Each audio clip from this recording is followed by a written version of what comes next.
Olá, pessoal, tudo bom? Muito obrigado pelo seu play, muito obrigado pela sua atenção, que é o mais importante. Essa é a edição 38 do Solado, a sua dose semanal de metal e futebol, não necessariamente nessa ordem. Como eu sempre lembro, a parte sonora da newsletter que você assina em solada.com.br. Meu nome é André Paz, estou gravando isso depois de mais uma derrota do Grêmio do Brasileirão. Estou, como sempre, ao lado de Thiago Zuma. Fala galera, Thiago Zuma falando aqui. Se vocês estiverem pelo YouTube, provavelmente vai ser um react das notícias do Corinthians que pipocarem no celular. Hoje teve aquela piada que alguém colocou no Twitter, como é que é? Que o hino do Corinthians já começa pedindo como é que é salve Salve, Corinthians, salve entende? Corinthians, né? Não, eu estava assistindo jogos da Euro pelo Cazé TV e eles têm aquele hábito de, na hora que sai um gol, eles mostram as caras os caras estão narrando o jogo.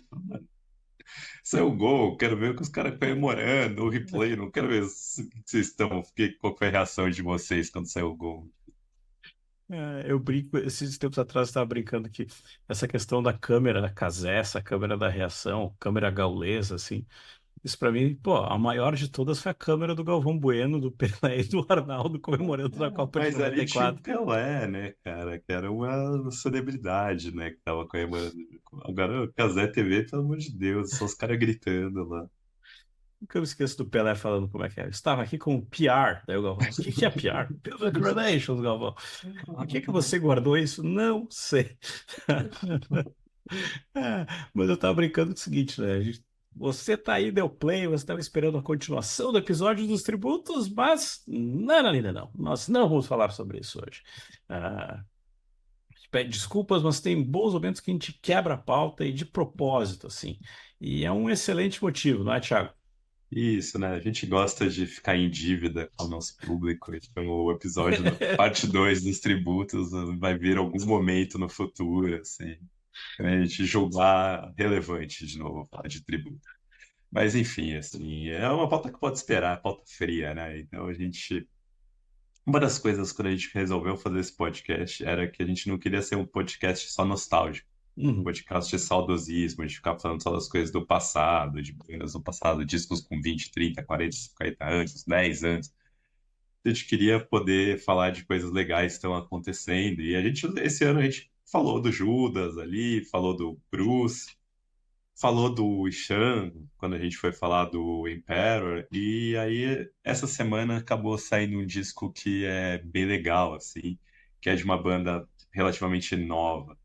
E assim, eu acho que é um disco que é legal porque partindo do pressuposto das pessoas que a gente sabe que estão ouvindo esse podcast, no- 90% das pessoas que a gente conhece bem são uma banda que vai agradar essas pessoas que cresceram ouvindo as mesmas músicas que a gente ouviu, que teve uma formação similar, seja porque é uma banda que tem vocais limpos e muito bem cantados, ou uma banda que tem um trabalho de riff muito bom, as estruturas musicais que são bem construídas, que se aproximam do progressivo também, que fogem do padrão, apesar de ser um descarte de metal, Exato. metal mesmo. E não, agora você falou uma coisa que é bem por aí. E eu tava lembrando hoje, que eu tava fazendo a pauta, tava lembrando lá atrás que tu tinha falado pra mim do outro disco do Crypt Sermon. Tava Uhum. lembrando do outro lá atrás. Então, assim, hoje a gente vai dedicar nossa atenção pro The Stygian Rose, terceiro disco dos americanos do Crypt Sermon, que ele chegou semana passada. E ele chegou pra mim com uma mistura bem interessante. Assim, eu tava contando com o Thiago que, pra mim, o Thiago vai quebrar um pouco mais, mas é um metal tradicional no primeiro momento, mas tem uma coisa que pra mim, assim, fora o metal, assim, fazia tempo que eu não vi um disco de uma banda não tão assim, com aquela produção ultra mega cara, de uma produção de ponta, com um som tão legal de ouvir. Um som tão bacana de produzir. Parece, tipo assim, um trabalho tão bem feito, tipo assim, tá tudo redondinho. A gente depois vai pegar, parece que tudo foi, fechou, andou. E a gente brinca assim, como é que eu tava olhando o release e o vocalista estava falando que eles miraram muito no Black Album e no Operation Mindcrime para ser um disco forte, mas bem afinado ao mesmo tempo. E aí eu peço para ti, Thiago, será que é esse o segredo aqui do The Stygian Rose, do Crypt Sermon? Então, falando assim, da produção, a produção do disco, dos três discos, na verdade, do Crypt Simon, a produção é feita pelo Arthur Risk, que é o produtor que fez essas regravações do Cavaleira Conspiracy, gravando os primeiros discos do Sepultura e que conseguiu essa milagre de Pô, fazer soar bem. Mas é um produtor que vem já recentemente fazendo trabalhos muito bons de conseguir deixar uma sonoridade meio que atemporal nos discos dele. Então, assim, dá para você ouvir tanto esses discos de metal tradicional de bandas como Eternal Champion, Summerland, como o disco do Sacred Reich, para quem gosta, o último disco do Sacred Reich foi produzido por ele. Então, ele é um dos produtores, um dos meus favoritos da atualidade. Ele é um cara que trabalhou nos três discos do Crypt Sermon, assim. Eu acho que, falando do release ali, eu não sinto tanto ele próximo do Black Album, mas Operation Mindcrime, o fato de ser um disco conceitual ali, coloca ele bem próximo. Mas se a gente vai falar do Metallica, eu diria que ele tá mais para um Ride the Lightning do que para um Black Album, de certa forma, assim. E no release deles também, eles começam falando que o momento atual do Crypt Sermon tá parecido com o movimento do Sabá no Paranoid, do Pantera no Cowboys from Hell, até do The Mayhem no The Mystery Don Satanas, que é o fato de a banda estar num ponto crucial, um momento decisivo da carreira e tá lançando um disco que eles julgam que é de acordo esse momento decisivo da carreira. aquele momento que vai explodir. Até onde é possível explodir hoje em dia uma banda? Exato. E aí eu tava olhando também, tipo, fica assim, pegando aquela coisa. Você pegou o release. E eles. E uma coisa que é real, escuta esse disco, assim, a gente fala assim. Thiago vendeu pra mim esse disco semana passada, eu também passei ouvindo assim. Eles vão se chamar, dizer que é um dark heavy, foi a definição que eles colocaram. Eu pensei assim, quase um metal tradicional, mas numa rotação baixa de Doom. Será que é isso que a gente pode chamar eles? Então, é difícil colocar, eu acho que eu vou concluir mais ou menos já dizendo como que ficou esse disco, mas eu vou tentar colocar, situar o que que é o Crypt Sermon nessa história.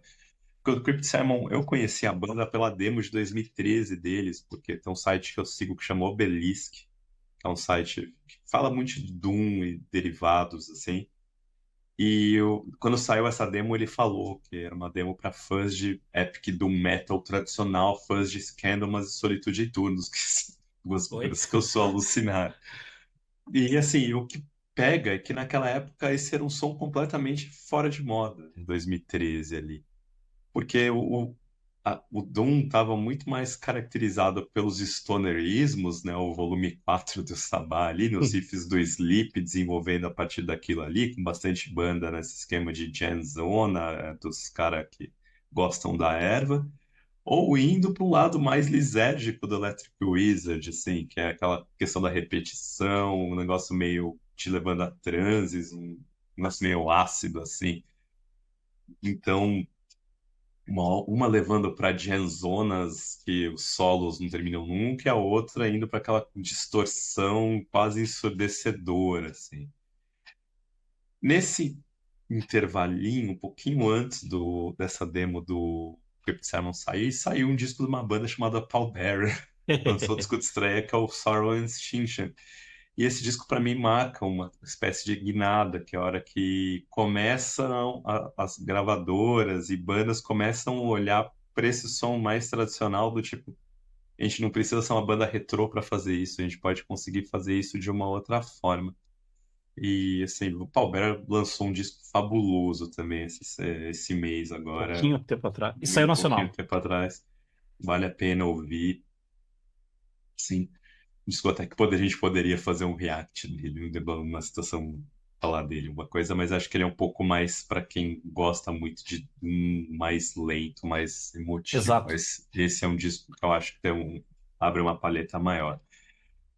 Então, assim, mas em 2013, 2014, era um som que ainda ninguém sabia exatamente a viabilidade. Tanto é que a gravadora que vai lançar esse disco do Crypt Sermon é uma gravadora dos Estados Unidos que chama Dark Descent, que é uma gravadora que é muito mais focada em lançamentos de death metal.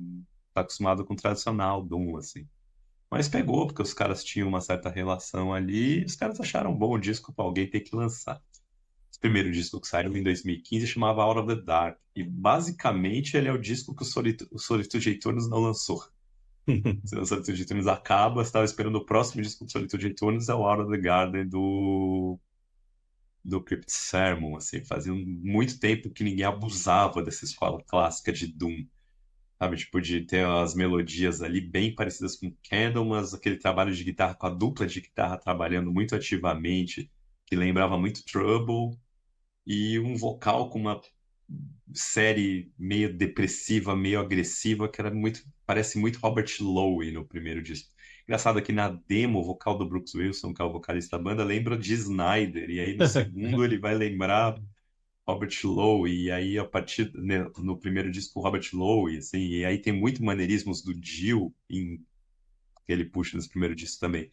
E aí acho que a partir do segundo disco o Brooks Wilson assume uma personalidade muito própria, assim, é difícil de achar comparações. Perdão de interromper, é uma voz muito própria. É isso.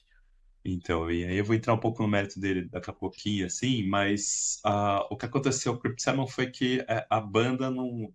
A vida real trava a banda, assim. Porque quando eles lançam o primeiro disco, o Brooks Wilson, que é o vocalista, tinha acabado de ter o primeiro filho, e Ops. então não tinha condição de sair. E tanto ele quanto o principal compositor da banda, eles são professores, então eles têm aquela vida de que durante o ano letivo eles não têm como sair para fazer turnê. Então, os outros músicos da banda têm emprego de verdade, né? Emprego de verdade.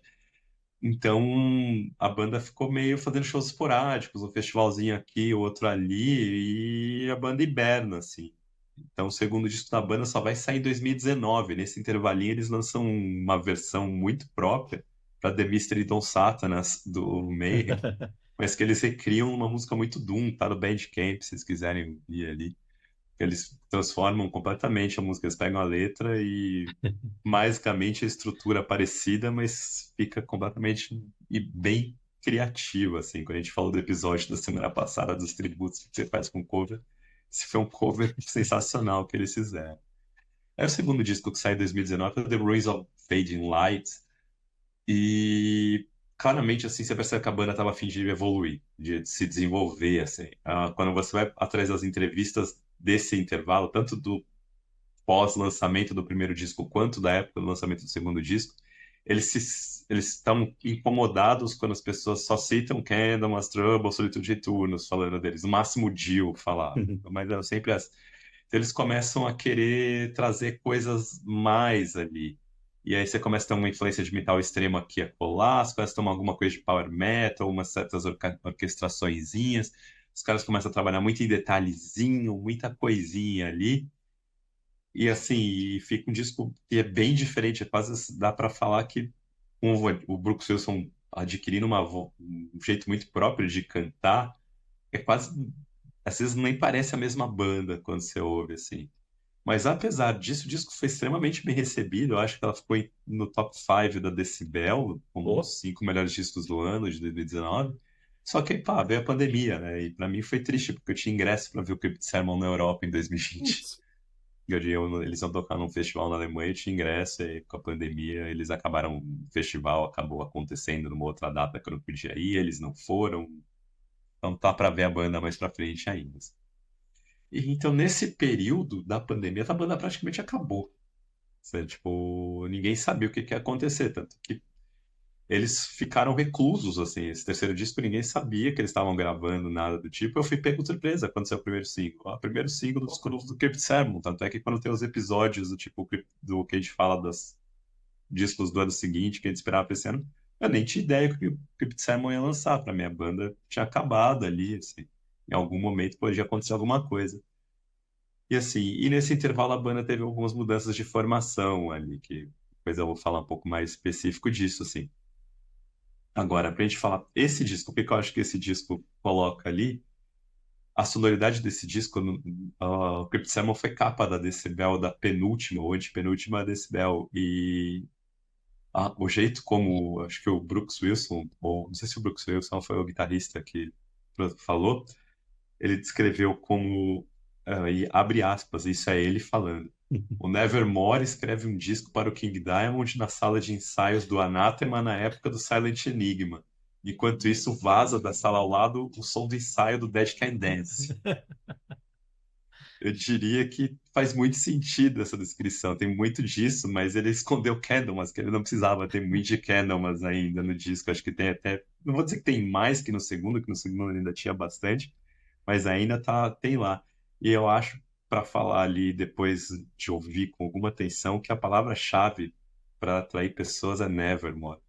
Boa. De fato, tem muita coisa de Nevermore ali, dá para entender como se o Jeff Loomis tivesse se juntado com o Life Edlin, o baixista do Candlemas, baixista do Nevermore, É, para é. compor um disco, assim, né? Mas a gente vai entrar em mais detalhes disso. A gente até pesta vai, como é que é? Solada, um podcast vivo. A gente até estava comentando que a gente quer uma hora fazer alguma coisa com Nevermore. A gente ficou depois da gravação, que foi semana passada, retrasada, a gente ficou um bom tempo falando sobre isso.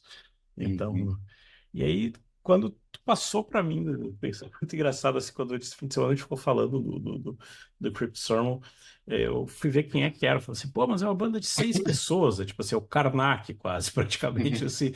E daí eu olhei e falei assim, pô, são 6 pessoas.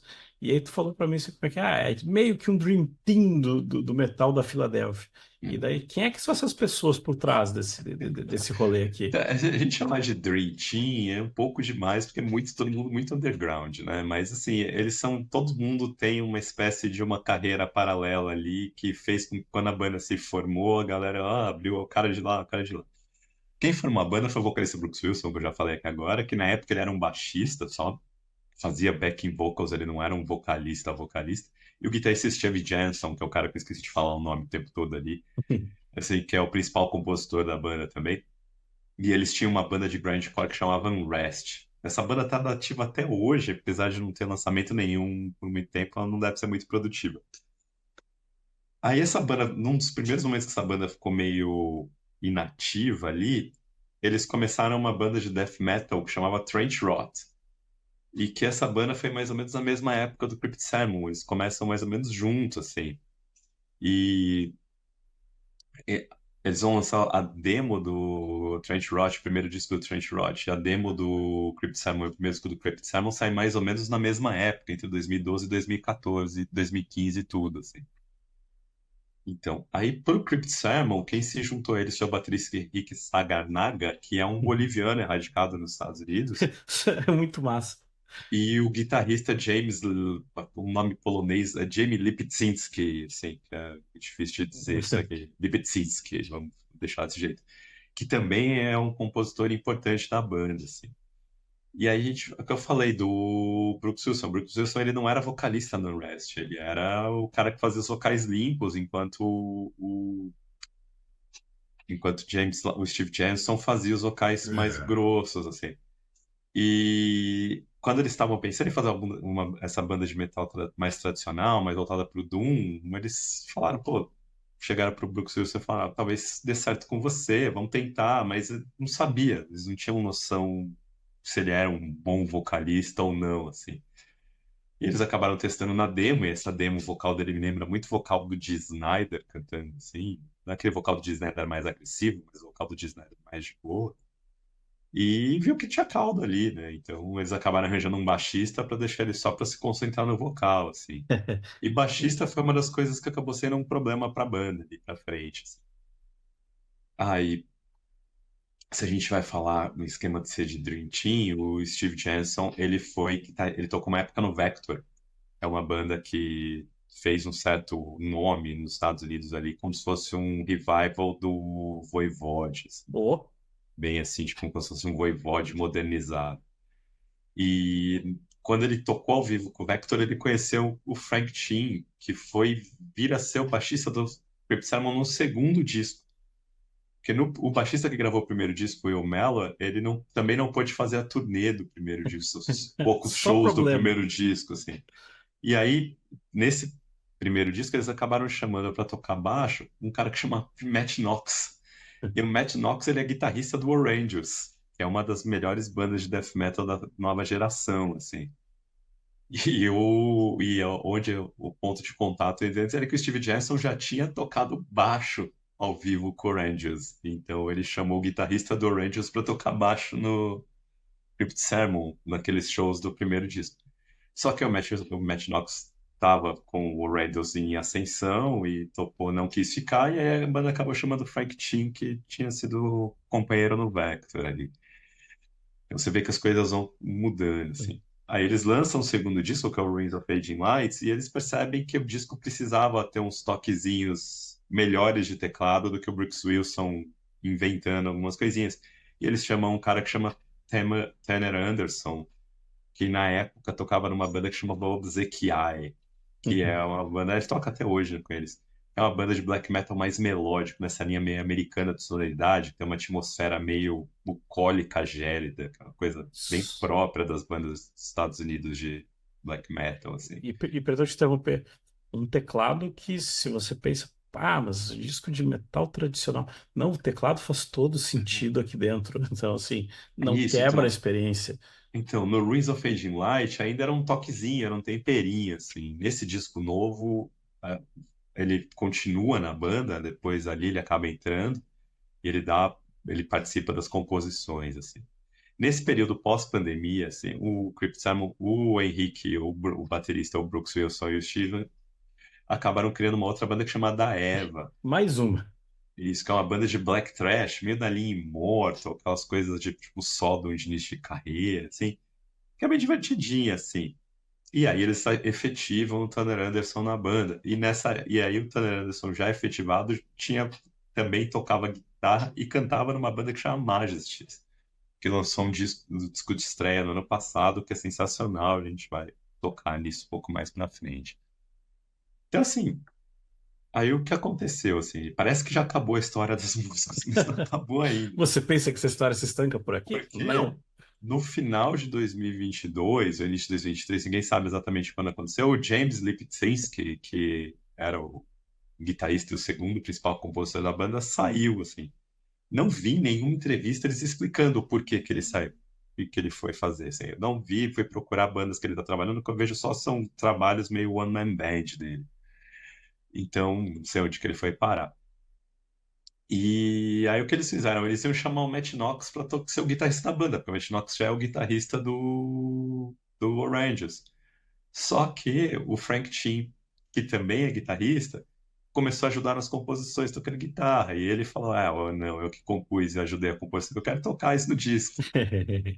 Eles acabaram chamando o Matt Knox para para ser o baixista. Então acaba tendo o baixista do Rangers também. Então você vê isso daí. Aí você vê. E eles dois acabam participando bastante da composição, assim como o Tanner Anderson. E isso vai dar uma cara própria para esse terceiro disco também. Como é que é? Resolvemos o problema do baixista. Já vamos resolvendo outros também, né, ao longo do caminho, vamos Isso, dando jeito. exatamente. Uma outra coisa que eu estava lembrando assim, e isso já estava a própria as capas dos discos têm muito isso, mas assim, uma outra coisa que me fisgou foram as letras assim, como é que é, como é que é, dignas de uma jogatina de RPG com aqueles teus amigos que não tomam banho e estão como é que é com o cheiro doce de uma como é que é aquela fumaça doce da adolescência assim. Acho que aquilo Aquele assim tá cigarrinho diferenciado. exatamente, tá assim, tá total na cara. Como é que é? O próprio refrão da primeira, que depois a gente vai falar da Glimmers in the Underworld, é muito isso, assim. Eu tava tentando entender, assim, qual que é a inspiração desse pessoal para fazer umas letras tão legais, assim, desse mundo de... Porque é difícil você fazer esse tipo de... umas letras de fantasia sem apelar para uma coisa Conan e chegando com elementos, com coisas diferentes, assim. Não, né? Porque assim, as capas do disco são desenhadas pelo Brooks Wilson, o vocalista, né? E eu acho as capas bem legais, elas têm bem essa cara de RPG, as capas mesmo, assim, esses desenhos e tal que ele faz. As artes são bem legais, normalmente tem a ver com as temáticas do disco, dos discos também, assim. Agora eu vou confessar que eu nunca dei tanta bola assim para as letras da banda, assim, também são feitas pelo Brooks Wilson, ele que faz todas as melodias e as letras ali. E assim, o que eu pego das entrevistas dele é que ele gosta muito de lidar com ocultismo e misticismo. As letras dele sempre partem muito Total. disso. E nos dois primeiros discos ele usava muitas histórias bíblicas como referência, tanto é que teve gente que achava que a banda era meio cristã, assim, queriam taxar a banda de Christian metal, assim. Então, é muito parecido com o que o Trouble teve, apesar do Trouble do Erk Wagner, ele era efetivamente cristão, mas ele tinha umas letras eram muito mais desesperos diante da morte, de você estar desesperado vendo o seu momento da morte acontecendo, muito menos essa parte de ocultismo e misticismo, que é o que o Brooks Wilson trabalha mais. Pelo que eu vi ele falando as letras do primeiro disco, ele tinha uma temática mais de falar da antiguidade, o Out of the Isso. Garden é o Garden of Eden mesmo, que ele tá falando ali. Então, enquanto no segundo disco as letras tiveram um pique muito mais da transição da Idade Média para o Renascimento. E quando eu tava ouvindo esses discos, esses dias, pra gente ver, eu tava ouvindo de novo esse disco, prestando mais atenção nas letras até, sabe, eu senti que tem muita coisa ali que eu acho que ele tinha uma intenção escondida de falar do que estava acontecendo nos Estados Unidos, sabe? Essa coisa do Renascimento, das críticas de Idade Média, assim, Uhum. as pessoas de cabeça fechada, sabe? Eu tive a sensação que, pô, essa discussão em 2019, tipo, pode ser que ele tivesse na cabeça pensando no que os Estados Unidos estava passando. Não sei, assim, eu sei que o Brooks Wilson é um cara mais progressista, assim, e aí no Stygian Rose, que é o disco atual, isso fica um pouco mais claro, que a história, ele diz que essa história é inspirada num personagem norte-americano, que é meio que um senhor Crowley dos Estados Unidos ali, que era é uma pessoa preta que nasceu livre, mas viu o escravismo acabar nos Estados Unidos, assim, e ele tinha essa coisa de fazer rituais místicos com libertinagem, Ho, por ho, assim ho, ho, ho. dizer. Então, o disco, a história do disco é ele procurando, tendo uma relação com uma amante fantasma no submundo, estão sendo as letras agora. E tem um clima meio Dreaming Neon Black nas letras, assim. Então, mais uma referência de Nevermore ali. Então, É, e já que tu falou disso, então, assim, eu vou começar num primeiro momento, assim, como é que é, dissecando as faixas. Aí tu falou disso, já vou pescar aqui na primeira, ali na Glimmers in the Underworld. O clipe, antes de tudo, tem um clipe, o clipe é bem legal, um clipe super simples, mas, assim, totalmente eficiente. E o que eu acho legal dessa música, assim, é o tom pra mim desse disco. A música parece longa, mas ela não vai ser arrastada, bem pelo contrário. E assim, aquele refrão que assim, ó, nem no Contos da Cripta tu ia achar como é que é. Fetid Eucharist. Eu olhei e falei assim, de onde é que o cara me tirou isso? Falei, não, matador. então, essa é a música que já começa pegando pra saudosista da Nevermore. Aquela introdução do disco é coisa de Dreaming Neon Black, é coisa Dreaming Neon Black, é coisa do Dead Hearts na Dead World, do Godless Endeavor, assim. E é muito, já começa ali. Essa pegada inicial já me lembra muito. E aí depois ela vai pegar um riff que é Candlemas puro, uma Pô. cadência Candlemas pura, e a melodia que ele canta é Mirror Mirror do Candlemas, do Ancient Dreams, assim, Exatamente, é igual a exatamente. melodia praticamente, assim. Depois muda, mas a melodia do verso é muito assim. E aí a gente vai falar que aí vou recitando as coisas, porque daí depois tem uma parte meio acústica de guitarra que nesse momento lembra Anátema mesmo da época, dessa época do Silent Hill. Então, aí vai ter uma outra parte que uma guitarrinha lembra Nevermore de novo, uns solos muito Jeff Loomis, assim, de como ele trabalha a explosão de shredding com melodias mais marcantes, os breaks que a música tem, assim, eu acho a música termina legal pra caramba, o final daquela música eu acho cantada bem legal, que fica muito boa, assim. Então é uma música que abre o disco já mostrando claramente, assim, pra quem era, eu acho que pra quem estava acompanhando o Clip Simon, ele já mostra falando, tipo, a gente tem coisas novas para te mostrar aqui, Isso, mas isso, apesar de ser uma isso. música de 8 minutos, ela é uma música que eu acho que ela funciona muito, ela é muito redonda nos 8 minutos, você não sente que ela é tão longa assim. Até que eu me assustei agora, foi a primeira vez que eu percebi que ela era 8 minutos, foi quando eu estava escrevendo esse texto, eu estava pensando nela no disco. Porque todas as vezes que saiu o que eu ouvi antes, eu achei que ela fosse mais curta. Teorias que eu sempre digo, quando você não vê o tempo de uma música passar, não no sentido de que, uma música, tipo assim, que você vê uma música que você vê que ela aparentemente passou, ela foi rápida demais pro tempo que ela é assim, é batata que essa deve ser uma excelente música, entende? Uhum. Isso é uma das coisas assim que é quase padrão. E aí depois vai para a segunda, para Thunder, Perfect Mind, que é assim, para mim, que eu olhei e falei assim, daí tu tinha me falado um negócio, presta atenção nela, isso aqui. E daí eu olhei e falei assim, tá, te entendi, tu vai lembrar até do Zap que a gente tava Uhum. falando. Uhum. Então, porque pra mim ela é a música perfeita do disco, assim. É, música que essa sonoridade toda da banda coalesce e que você não consegue separar exatamente o que que é uma influência, o que que é uma outra. A música tá, tudo tá encaixado perfeitamente para ser uma coisa muito própria, assim. Ela tem esse clima mais arrastado e melancólico de Doom, a guitarra sempre dando riff, assim. E aí tem uma outra guitarra de um tom, um timbre mais acústico, dando um tom lamentoso, Uhum. segurar e indo esse trabalho das duas ali. Seu Brooks Wilson cantando numa interpretação pesadíssima ali, sabe? Tipo, um refrão que marca, essa voz, Bilão. Então, acho assim. E aí tem a outra parte que é o baixista e o baterista, Matt Knox e o Henrique Sarneaga. Eles, você vê que essa música, apesar da música ser devagar, tal, eles estão debulhando Aham, ali aham. baixo na bateria, mas devagar, para não deixar aquilo monótono, mas não exagera, aquilo não sobrepassa a música, aquilo deixa a música mais tensa, mais nervosa, assim. E, e aí quando a música termina, ela vai, o fade out dela é com um tecladinho triste, assim, quase um tecladinho emulando o pianinho, terminando ela bem melancólica, assim. Eu acho que pra mim foi a música, assim, quando eles soltaram essa música como single, eu ouvi umas 6, 7 vezes seguidas, porque é muito perfeita, sabe? Então, E, e para você foi uma coisa que assim, aqui tá uma síntese para mim desse disco. Ele é pesado pra caramba, mas ele não é pesado.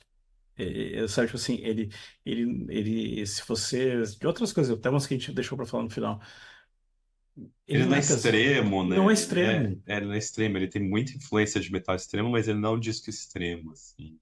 Não, sim, foi uma das coisas que eu mais gostei. Eu acho que é uma Aí, coisa que o Spiritual Drift faz bem, que é buscar essas influências de metal extremo mais para atualizar o som e menos para ser extremo efetivamente. tá, mas a gente volta até a gente tinha comentado do Spirit Adrift no Zap. Mas eu ainda acho o Spirit Adrift mais pesado, entende?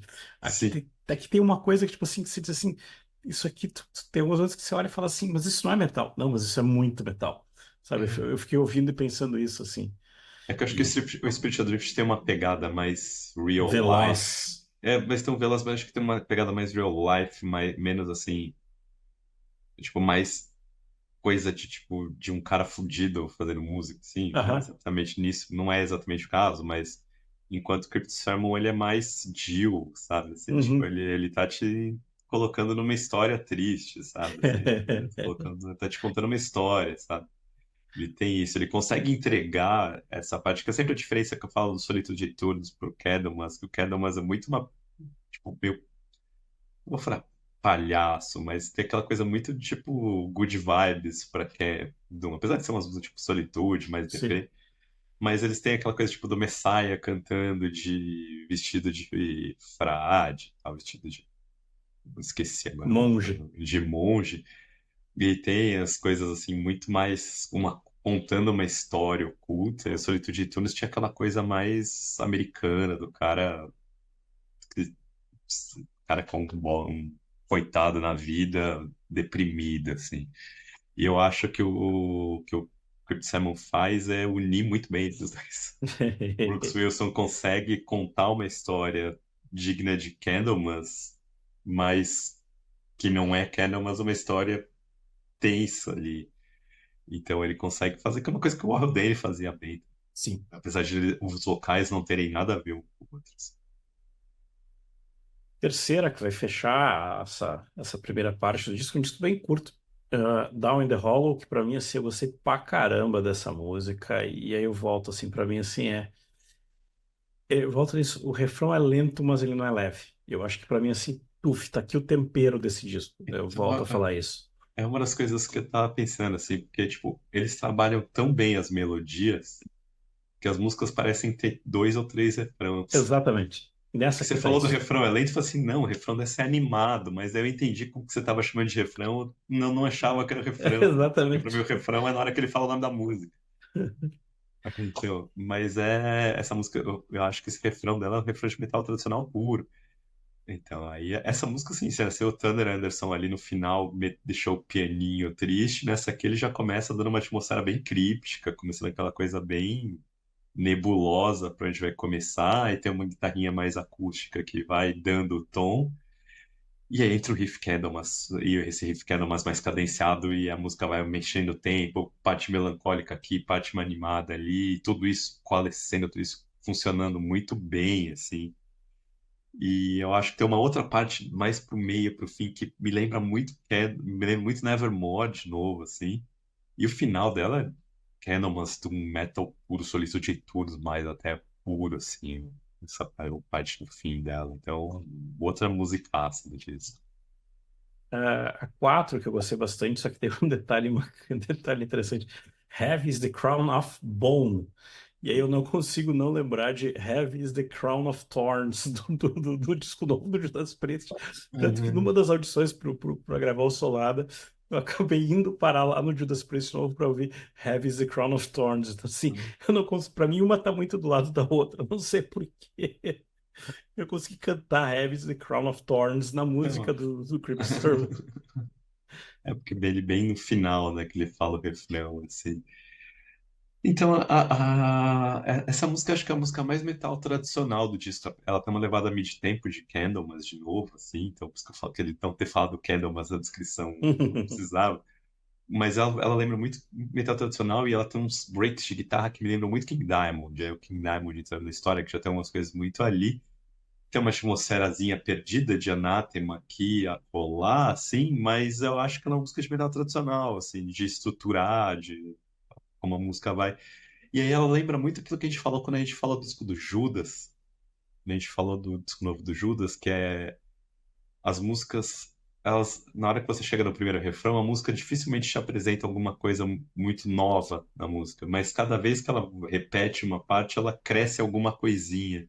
E essa música faz isso, sabe? A primeira parte do verso, até chegar ao refrão, na hora que ela vai na segunda parte, o verso já é num outro tom, ele canta num outro jeito. O instrumental tá numa forma mais pesada. Então, ela fica mais intensa. Então, ela vai crescendo conforme a música vai chegando. Então, você tem a repetição, mas essa repetição vai te colocando, vai, cada vez ela vai, você ganha em alguma tensão, assim. E é, no fundo, a história do próprio rock progressivo, dessa evolução de um motivo. Bem, comigo que Exato. eu vou girar em torno de um motivo. Então, é que é isso a gente vai colocar, porque uma das coisas que eu gostava muito do Judas dos anos 70 e que eu acho que eles foram perdendo com o tempo, é essa coisa de você ter uma música que começa, mas você não sabe onde termina. Uhum. O Judas foi ficando cada vez mais rígido nas estruturas. E o que é legal do Creep Sermon é que a música começa e você não sabe onde ela termina. Apesar dela ter refrão, dela ter repetições, ela sobe e desce, ela vai para lugares, ela te acrescenta partes ali, como ela volta para o refrão, com que ela cresce. É muito bem feito, tudo muito bem trabalhado, que me lembra muito Nevermore. Nevermore fazia isso também, King Diamond faz isso pra caramba. Creep Sermon sempre fez, então não dá pra dizer que veio dali. A penúltima do disco, Scrying Orb. Aí, de novo, assim, é exatamente o que tu falou. Construção de clima. Vai andando, vai andando. Daí ali, eu acho que é 13:53 assim, ali pra mim, a hora que ela desanda, assim, que você fala, bah, você ainda tava guardando isso na manga, filho da mãe. Então, assim, mais uma que, assim, não precisa partir pra quebradeira pra ser uma música tri pesada, assim, muito legal. Se você o teclado inicial dela, a King Diamond puro, quase sai uma lagriminha do olho quando você ouve, assim, né? Agora, assim, tipo, ela tem a melodia meio Candlemas, assim, até uma guitarrinha acústica também meio Anátema, que a gente tá repetindo as bandas que eles citaram, né? Mas ela é a baladinha do disco, se você pensar assim. Ela vai se construindo, criando momentos de tensão. E aí, quando chega nesses 4 minutos, você tá falando que é a hora que ela chega no refrão, que o refrão é daqueles que você imagina, tipo, todo mundo de braço assim cantando junto durante o show, né? Então, assim, eu acho que ela tem um solo bem bonito ali, ela vai criando, porque ela não entra direto no solo, na hora que ela termina o refrão, ela vai criando uma outro tipo de tensão ali, pra na hora de entrar o solo corta, sabe? Tipo, aquela tensão toda, o solo deu uma guinada, dá uma, tipo, um descarrego, assim. Então, eu acho ela ótima, assim, é uma música de 8 minutos que mostra o que a banda tá ali pra fazer. E aí tem uma hora do solo que ela vai ter uma levada donzona lenta, travada pra chegar na hora que termina o solo, e ela devolve pro ponte pra chegar no refrão de novo, né? Eu acho Eu acho que pra mim tá aqui a sensacional. melhor do disco, assim. A primeira é essa, acho que a primeira é essa, assim. São Matadores. E aí, para fechar o disco, The Stygian Rose, eu brinco como é que é. Aqui é Candlemas cobrando em dólar. Pra mim, esse ponto, entende? Tipo assim, temos um Candlemas americano. Eu tava brincando assim, que é a música maior, 11 minutos, vai explorar o Messiah Marcolin que tá ali, não disse que não tava. E, de novo, assim, é pesada pra caramba e não tem receio de usar uma gatorra acústica no teclado. E consegue ser pesada pra caramba com isso. Acho que aqui Então, também tem uma delícia, assim. isso é a faixa título, a faixa épica de 11 minutos. Eu acho a melhor música do disco essa, assim. Essa é a segunda música. Acho ela Thunder Perfect. Esqueci o nome dela. Perfect Mind, Perfect Mind, isso. Eu ia falar Perfect Mind.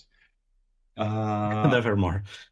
então, assim, o que eu acho dela, assim, eu não senti tanto ela, não acho que ela é tão Candlemas, assim, eu acho que ela é muito própria a cara dela, assim, então não sinto tão copiada, tão citações a Candlemas, assim.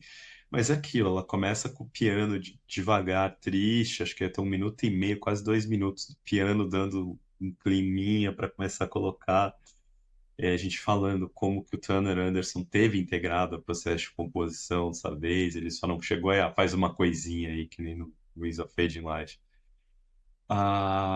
E aí, quando ela passa, termina essa introdução, ela começa com o instrumental apocalíptico, sabe? Tipo, tipo, sabe aquela coisa de final de musical, quando vai terminar um musical, começa, tipo, te colocando no. Estamos chegando no clímax da história, É, sabe? Preste atenção que agora nós vamos chegar aqui para nós vamos ver toda essa loucura vai chegar a um fim, assim. E, então, quando o riff vem, ele vem um riffzão, parece uma avalanche, assim, chegando o baterista lá, o baterista boliviano, destroçando ele, fazendo um negócio ali que vai pegando e daí do nada ela calma. E aí vem essa partezinha meio acústica, que lembra um pouquinho meio Anathema, meio King Diamond, assim. Aí ela vai, conforme ela vai se desenvolvendo, ela vai retomar um pouco as coisas do meio Nevermore, retoma um pouco, aí um pouco mais a parte mais Candlemas, assim. Mas ela é bem arrastada, né? Ela tá bem arrastadora, uma das músicas mais arrastadas do disco nessa hora.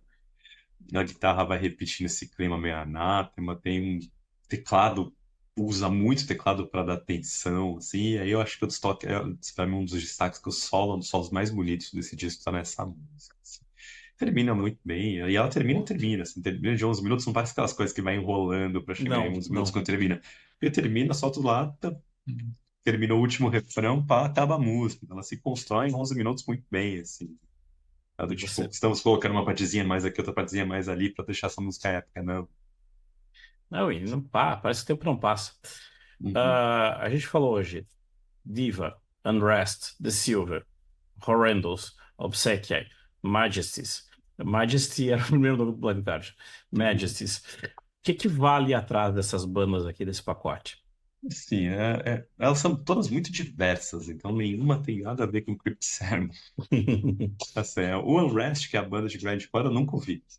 Confesso, nunca ouvi, sabia que era a banda dos caras. A que eu mais gosto de todas essas é o Rangers, disparado, assim, porque pra mim o Rangers é o herdeiro do Chuck Scott, né? Não sei se já falei aqui em algum momento Acho que já falou nesse assim. podcast, mas assim, mas eu consigo, se o Chuck tivesse vivo e ele resolvesse retornar com o Death, falar assim, não, quero voltar a fazer metal extremo, só que talvez a sonoridade em que ele tivesse fosse alguma coisa que me lembraria o que o Rangers faz hoje. Porque o Chuck é aquele cara que cresceu com metal tradicional, thrash. Então ele foi levado a fazer metal extremo do jeito como ele se expressava, mas o que ele gostava era aquilo. E na hora que ele estava desenvolvendo as últimas fases do Death, ele fazia algumas coisas completamente imprevisíveis. Que é o que o Rangers faz. O Rangers começa uma música de um jeito e vai terminar de um outro que você não sabe como. E tudo trabalhando muito bem os timbres de metal tradicional tocados, tocando música extrema ali, umas horas pegando uma parte mais trash, umas horas até beirando black, mas trabalhando bastante melodia marcante. Então, o Oranges, para mim, dessas é a que eu mais gosto. O The Silver era uma coisa que, quando eu li a descrição, até me chamou, falando, isso deve ser legal, mas quando eu ouvi o disco, não bateu também. É meio post-metal, meio gótico, assim. Não, eu achei legal, mas eu não cheguei a dar mais chance. Talvez em algum momento eu retome, assim. Mas na hora não foi nenhum disco que eu ouvi, foi quero ouvir de novo. O da Eva, Diva, não sei exatamente como que eles falam lá na banda, É que Black Metal é diversão, assim. Ao vivo deve ser sensacional, assim. Mas também não acho nada muito mais, assim. Quanto o Obsequiae é um black metal que eu acho interessante, assim. É uma banda que eu gosto tanto, né? Black metal não é um som que... Esse black metal mais trampado, assim, não é uma coisa que eu pare para ouvir muito, mas eu acho que é uma banda que é interessante, assim. Aquela coisa... Ela usa bastante melodia para gravar, apesar de ter a atmosfera gélida. E aí tem uma banda que tu não falou aqui, essa resposta, eu deixei para essa do final, que tu me falou, e quando eu fui atrás dela, que foi o Majesties, quando tu me falou, eu falei, rapaz, exatamente isso. Dá a definição que você deu, porque foi perfeita. Então, o Megadeth ele lançou o disco de estreia do ano passado, um disco que chama Vast Reaches Unclaimed, que foi um dos discos mais legais que eu vi ano passado. E o disco é o disco que a gente queria que o In Flames tivesse lançado depois do Justice Race, sabe? Tipo, quando a gente falava assim, esquece o Colony, o Oracle e o Clayman, que é aquela fase deles dando uma refinada no som ali para deixar mais conciso.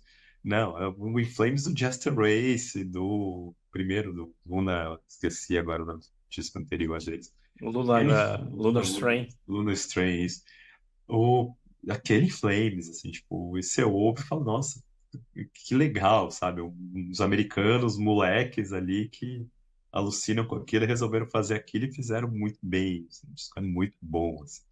E também para falar que uma das bandas do Name Check que a gente fez foi o Vector, essa relação de referência.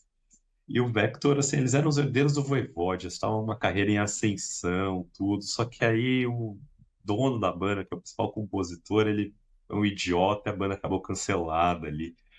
Todo mundo que estava na banda pulou fora, inclusive o Frank Chin, que está na banda agora, tá no Keep Simon agora.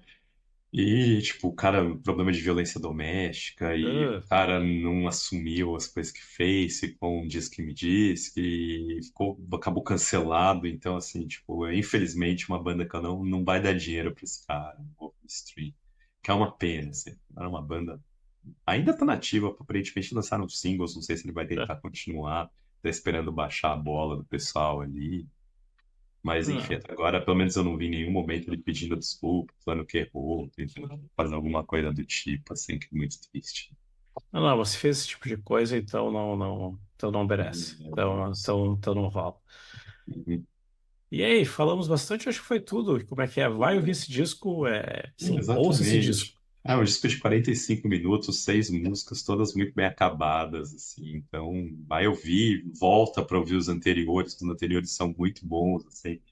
Acho o primeiro disco ultra, para quem foi de Candlemas e Solitude e Tunes e Trouble tem que ouvir, é obrigatório, sabe? Você tem que ouvir. E o segundo, o Rays of Aging Light, que na época eu confesso que eu achei que era demais, muita informação. Quando eu reouvi agora, assim, como referência para pegar para o disco novo ali, para tentar pegar, eu gostei muito mais dele do que eu tinha gostado na época que ele saiu. Assim. Entendi mais as sacadas, mas às vezes eu acho que ele aproxima demais de power metal, mas ele tem umas músicas ali que você começa a pegar essas ideias que faleceram, que ficaram aperfeiçoadas no disco que eles lançaram agora, você já começa a perceber que elas já estavam lá ainda no formato não exatamente embrionário, mas eles estavam tentando compor desse jeito. O que eu achei mais legal do disco novo é que eles parece que no Ruins of Aging Light às vezes eles querem fugir de parecer Candlemas, Solitude e Tunes. Nesse disco eles estão mais em paz com isso. Dá uma olhada aí como é que é. Foi até ver esse do Majesties, tipo, até a própria loja deles, tá, do Big Cartel, é a loja do Obsequiar. Assim, É uma cena ali que a banda não é da Filadélfia, né? Eles são de outro estado. Ali, acho que o Tanner Anderson é o único que não faz jams com eles, assim, que é o cara que recebe as jams e inclui partes deles. Mas o resto da banda, essa cena do underground ali é muito. Todo mundo tem projeto uma banda com o outro todo o tempo todo, assim. é um bando. É um bando, isso aqui ele não sei a palavra que eu queria utilizar, não está vindo na minha cabeça agora. Mas é isso então, pessoal. Por favor, ouça, assim, forte candidato ao que a gente vai lembrar no fim do ano como coisas mais legais esse ano, né, Thiago? Certamente vai estar citado no final do ano ali, para quem quiser ouvir Paul Bearer, que é uma banda de Doom que foi a responsável por essa recriação da cena, também lançou um disco muito bom esse ano. Então vale a pena pegar para ouvir, assim. Então tá, pessoal. Muito obrigado pela sua atenção e até a próxima semana, sem o episódio dos tributos. Um abração, gente, até semana que vem.